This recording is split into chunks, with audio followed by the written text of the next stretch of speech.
And then on the way back, we stopped at a place in California out in the Mojave called Lavic Siding that is really famous for the red jaspers, beautiful red jaspers. And so I was just picking up red jasper from there out of the berms, from where they've pushed the roads open, you know, pushed new roads and done road work out there on the railroad that runs through it and everything. That's how you get there. It's a railroad siding. And I kept thinking, man, that looks like a tool, and I'd reach down there and pick it up, and sure as the world, cool little, looks like a paleo tool to me, but I don't know, man. It's got, you know, ancient patina. Got another one here, very similar to it. Got a big old edge over there. And you can, and then on this side over here, it's got some pretty good napping scars too. So, I mean, this is a whole tool. This is just what they made. They made a little scraper cutter knife. And then I found this pretty cool thing. It's napped all the way around. It's a little unifacial scraper, but it's out of really, actually this jasper here is much lighter color than what you're seeing here, but it's just, you know, kind of got a dark age patina on it. But cool little thing. And then I found this little bitty cool knife. It's got a little scraper knife. It's uniface as well. Cool things, huh? Yeah, I don't know if I showed the bottom of this little scraper here. It's just a little duckbill, kinda, uniface. And okay, now I'll take you on over and show you a few of the other slightly larger stuff we picked up. Now here is just a box of things that are basically, you know, jaspers that I picked up, but they're also, some of them are also like ancient tools. You know, that's definitely a worked edge up there. It's kind of battered and stuff, but it's really cool flint. I mean, I picked it up thinking, you know, it was almost dark when I was hunting there by the time I found some of these, and I'm thinking, well, you know, hey, there's probably a big point in there waiting to get out.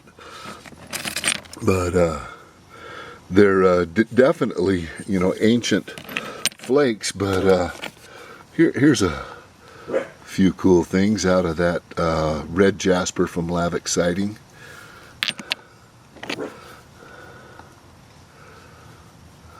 Kind of old hand axey choppery things. It's a complete tool. I mean, it's complete whatever it is. I don't know if it's a, you know, a core that somebody was working on or what, but got a bunch of them, and did find a few pretty cool things. Like here's just an ancient hand axe from out there. See that serpentine edge going all the way around it there, and you can see the old flake scars. Pretty cool. Here's another kind of crazy thing. It's flat on one side and it comes up to a real high dome on the other, out of beautiful chalcedony. Beautiful material. Now here's a little one out of chalcedony. And just, you know, many other just beautiful, beautiful stones.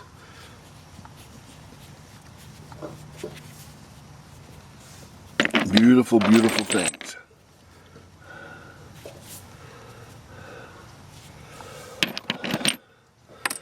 Okay.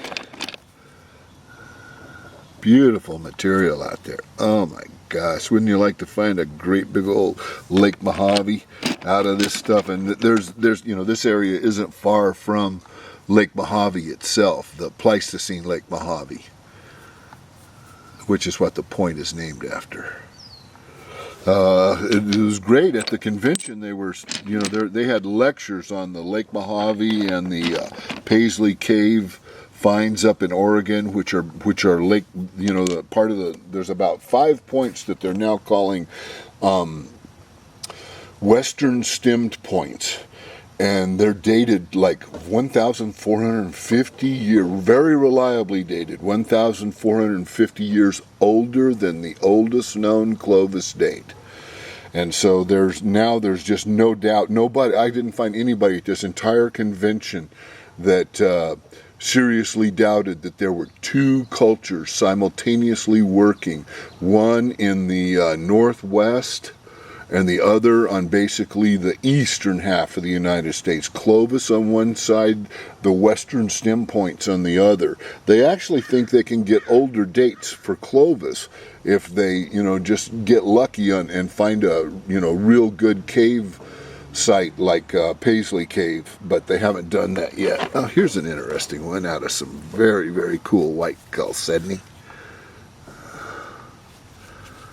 Big old hand axey thing, or core, I'm not sure, but a lot of cool things. I just, I love rocks, man. And you get out there and you can see there's not a bush in sight hardly, a couple little scraggly ones, and there's just tons and tons of material everywhere. I mean, it's got like desert pavement for where the last 7,000 years the Mojave has been turning into, going desert. And so the ground, all the loose sand and ground out there has just all been blowing away. And it just leaves all the rocks piled up on the surface called desert pavement. It looks like cobblestones. Really amazing. But anyway, okay, now then back to some things from Arizona. Here's a pretty cool partial Matadi that we found on top of we just stopped by the side of the road and climbed up on this little hilltop that had cows running all over it. And I just look at it like this, buddy, you got cows stomping on it, you're not going to mind me getting out there and picking something up, because there's, I've seen what cows do to archaeological material left on the surface. It just, they rapidly speed up the process of it going to be turned into gravel, And here's a little sandstone Matadi. Doesn't look like much. This is the kind that the archaic guys used out in the southwest. They didn't work them much. You just barely got a little dish and a little flat area, a little sweet spot out in here.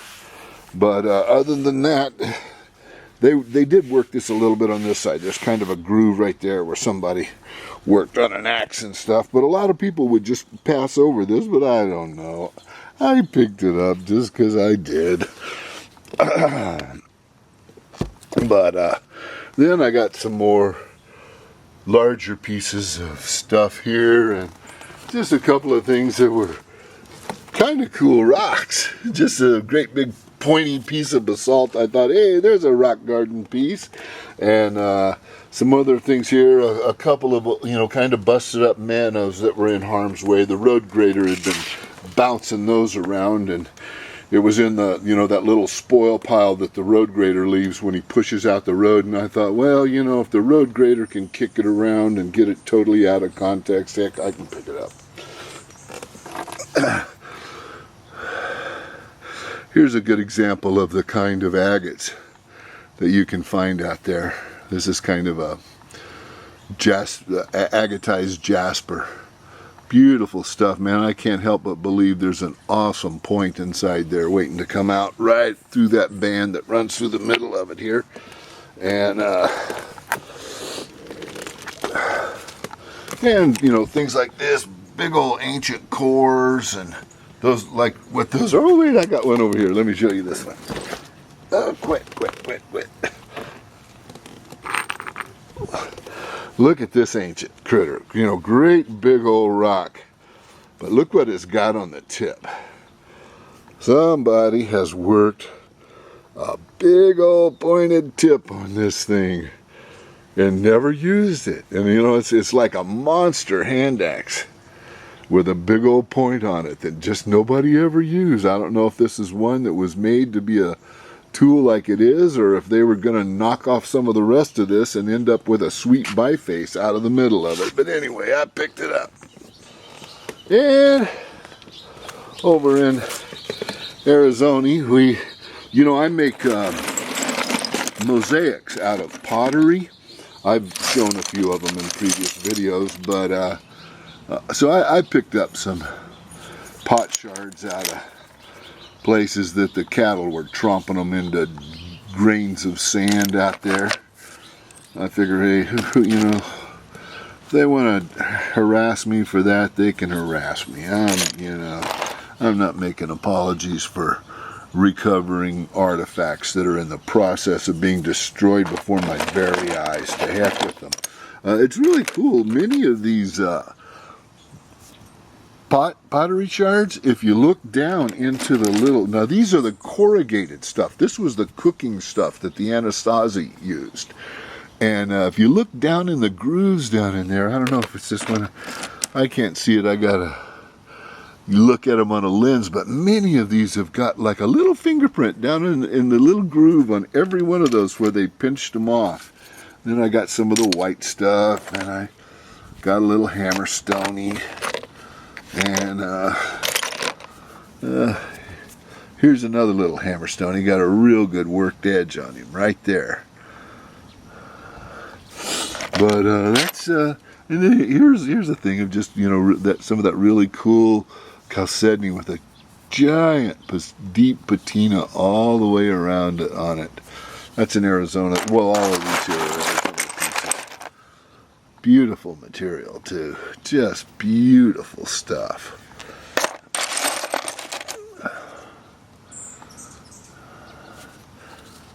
I'd like to make a point out of some of these.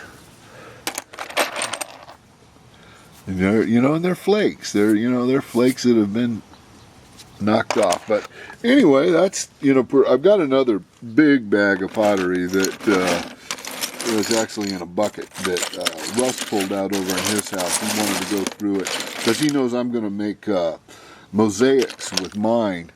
And so he wanted to go through it and find any of the real, very distinctive or new types of designs that he had never seen before.